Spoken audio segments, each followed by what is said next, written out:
Welcome back to Nerdy Pastime. Today we're checking out G.I. Joe Classified Bat. That's coming up next.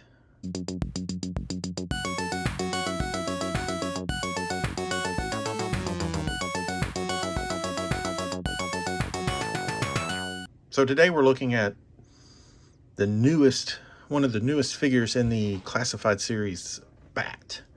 This by far is one of my favorite figures of all time. Growing up from the original series, the 3 1/4 inch, back in the 80s, the Bat was my figure I played with all the time, with all the accessories. And I love the character. I love the idea. I love the idea of Cobra having troops that were not human. So I love robots. I mean, who doesn't like robots? So let's check out the package real fast. Let's check out the front. You've got some really nice artwork here showing the battle damage. On the side here, you've got another nice shot of some even more battle damage, maybe even the Bat being put together to show you the inner workings of him. Then you've got the normal picture on the back, which is what we've seen. The Bat is not included in this picture this is the first time a figure has been put out that's not been included in this picture. So I'm excited to see when the Bat's going to get placed in this picture. The Bat is number 33 of the line. And these are your stats on the side here. And this is your back to the front. We are now going to rip this bad boy open and check out this figure. By the way, if anybody wants the UPC, there it is. In case you want it, you can. But anyway, let's rip this thing open.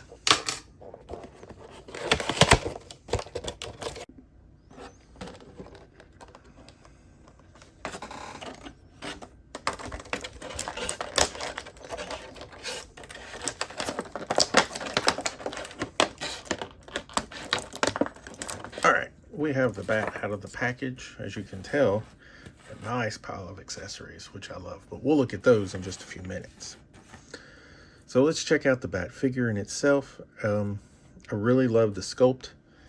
He's straight out of the 80s, and I love it so much. I think this was a smart choice by Hasbro to give us what we really want, and then a little extra on top of that. I really like the detail here in the arms, as you can see right here. All the pistons and stuff, that the inner workings, I really like that. His arm's a little loose there. I don't know if that's just this one, but anyway, nice insignia here of the Cobra logo. You've got painted buckles. Got a nice chest paint with the greens and the yellow and the red. Good textures on the bodysuit. I don't know if you can really see it, but it's just not like a plain, I mean, there's a lot of detail work in this, wrinkles and patterns, and I mean, wow, just a wonderful figure. And even on the back, we have a little paint here to give you that robotic feel, and it's just really a wonderful job. We've got a holster for his sidearm, and so let's check out the articulation. And we got some nice elbow bend here. I mean, real nice. Past 90. Arm, your wrist, and then you have a rocker in and out. No tilt. Bicep twist, some shoulder, and then you also have butterfly joint, which is just awesome. I mean, the range of movement of this arm is just fantastic. Oh man, look at that. Fantastic. Head, you have your tilt up and down. Good down tilt. Not bad up. Of course, side to side. And a little wiggle.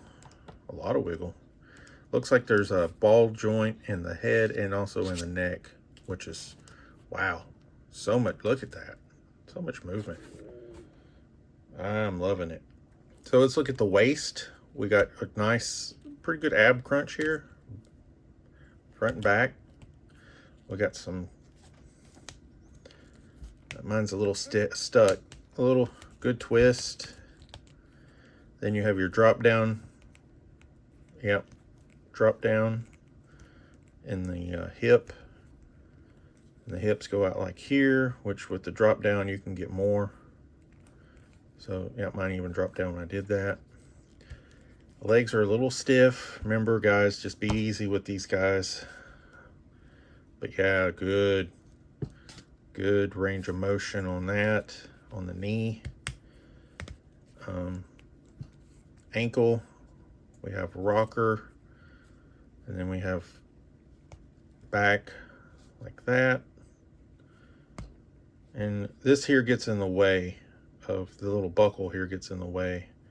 So you can't really get up too much, but other than that, this figure has so much range of motion. Let me work out this other joint here. Yeah. And then you can probably rock this up and get a little bit more. But yeah, I'm wow. Awesome figure. Awesome figure. He comes with one of the coolest features is his head that's battle damaged. So you can see a little bit of an eye right here. You can see a little bit of the eye right here. And then it looks like a blaster shot and took out part of the helmet. So you can see his inner, hard to hold here.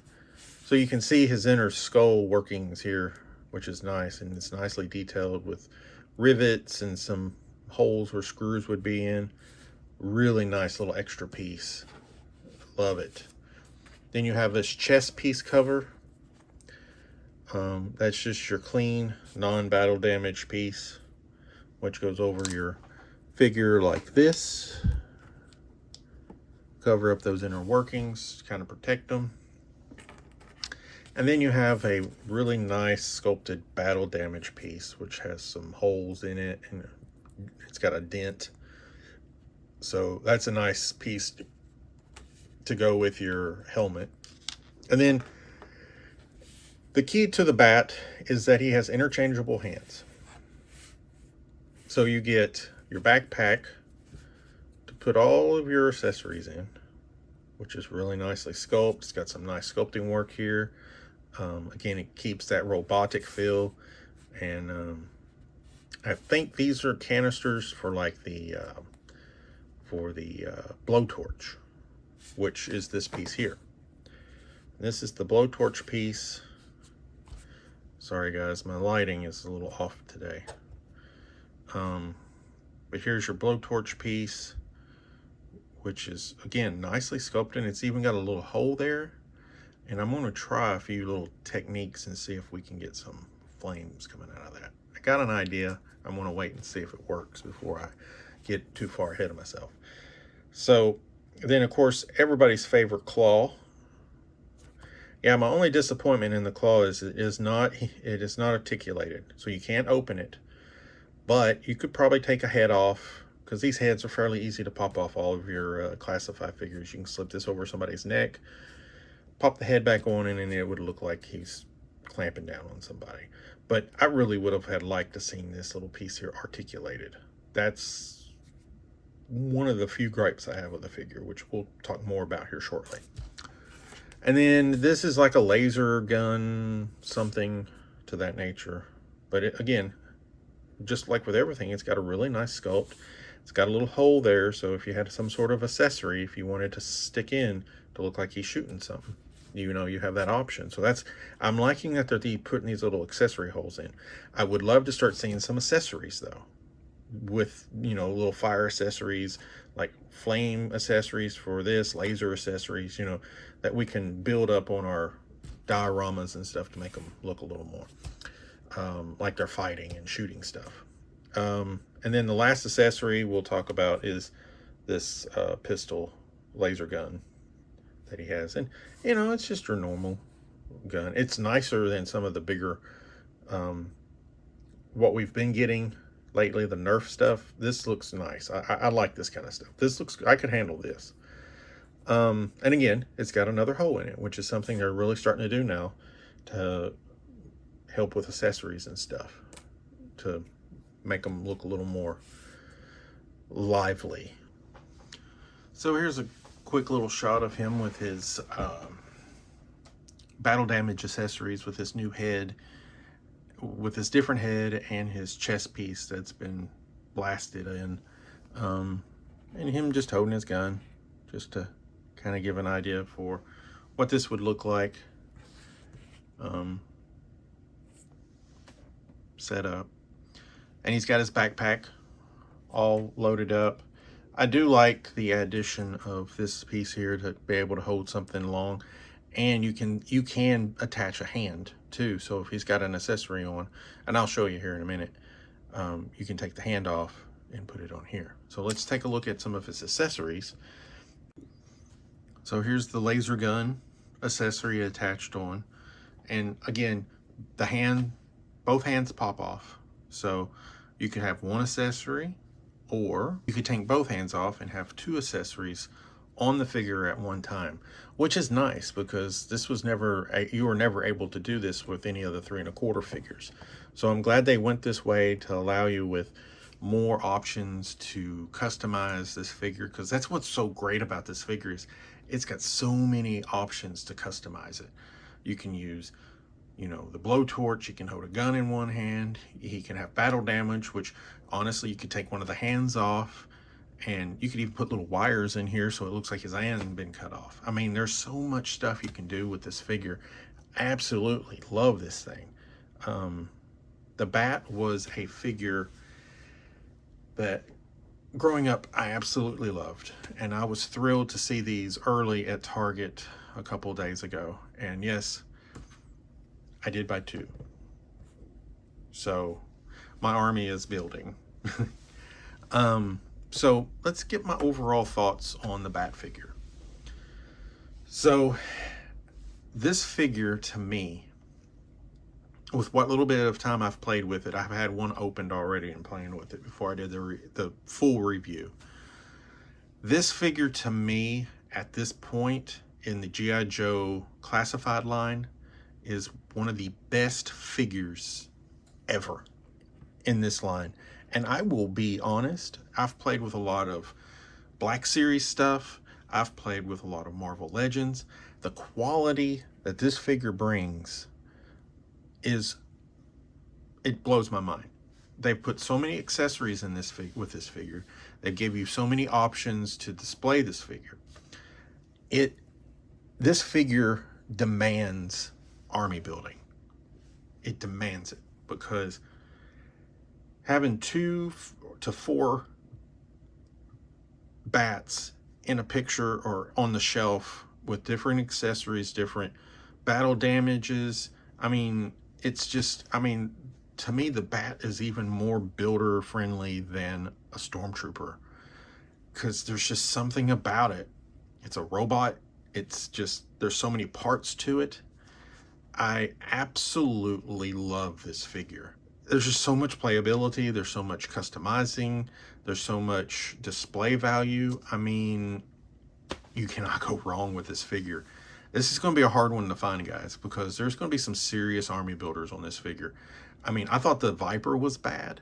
This figure is going to be crazy, because they did such a good job. Such a good job. And going back to that 80s vibe with just a little upgrade was the best thing they could have done for this figure. The only 2 maybe nitpicks that I have of this figure that would have made this figure like the best figure ever. I wish this claw right here had been articulated. And the other big issue that I have with the Bat is the chest piece. For you guys that grew up in the 80s, you remember that the chest piece was supposed to be transparent. It was supposed to be clear. And then in the 25th anniversary figure, they put a transparent piece over the sculpted piece on the inside. I wish this had been transparent. I wish we had gotten a transparent piece that would still show the inner workings, and that we would have got a transparent piece that would have been battle damaged. If they had done those two things, this figure would have been my favorite figure of all time. I'm serious. This thing, this makes my inner child so happy right now. I can't even stand it. After I finish this video, I'm going to play with this even more. It's just it. I do want to find some accessories. One of the ideas that I had, I was going to use the flame effect from the flamethrower vintage collection figure from the Mandalorian, which is this piece here. The only problem is it doesn't have a peg. So on the flame, you need a peg. So one of the things that I'm going to do is I'm going to try to make a peg out of maybe like a piece of wire so I can attach it. Because see, if you attach this piece, it looks pretty good. Even with it being a 3 1/4 scale, I mean, that's matches pretty well. I mean, that looks great. So that'll give you if you've got that figure and you want to try to make a little peg, I think you can make a pretty awesome little display piece with that flame. And you see, that just gives that playability that much more. So I guess that would be my third nitpick. I'd like to see maybe an accessory pack or something not super expensive, just with some different effects like flames and lasers and blast, and maybe even integrate like some way to clip on like little like laser blast, like where looks like you're shooting at the guy. I mean, I'd like to see a little bit more of that, but I mean, outside of this figure is just wonderful. And for 20 bucks, this in the Black Series would be considered deluxe, and it would cost you $35. So I think the Classified line's got some really good stuff going on, and I think in the future we could see some really amazing things out of the Classified line. And if you're a G.I. Joe fan, this is going to be a great time, I think, for all of us. I've been back and forth about the 6-inch because it takes up so much room, but I love my Joes, and I'm going to keep on rolling with this because this is just fantastic. I'm hoping to find the Alley Viper. They did have some at the Target, but I chose to pick up 2 bats first, and then I'm going to probably get the Alley Viper next whenever I see it. You know, you got to pick and choose, and I feel like the bat in itself is going to be the hardest one to find out of all of these. So guys, I just want to thank you for checking this video out. If you like my content, you like seeing what you see on this channel, please subscribe, like the video. It really helps. And just thank you for everything you all are doing. And hopefully here soon we'll have another video coming up, and I will hopefully see you all soon. And remember, enjoy your pastimes. I'll talk to you later. Bye.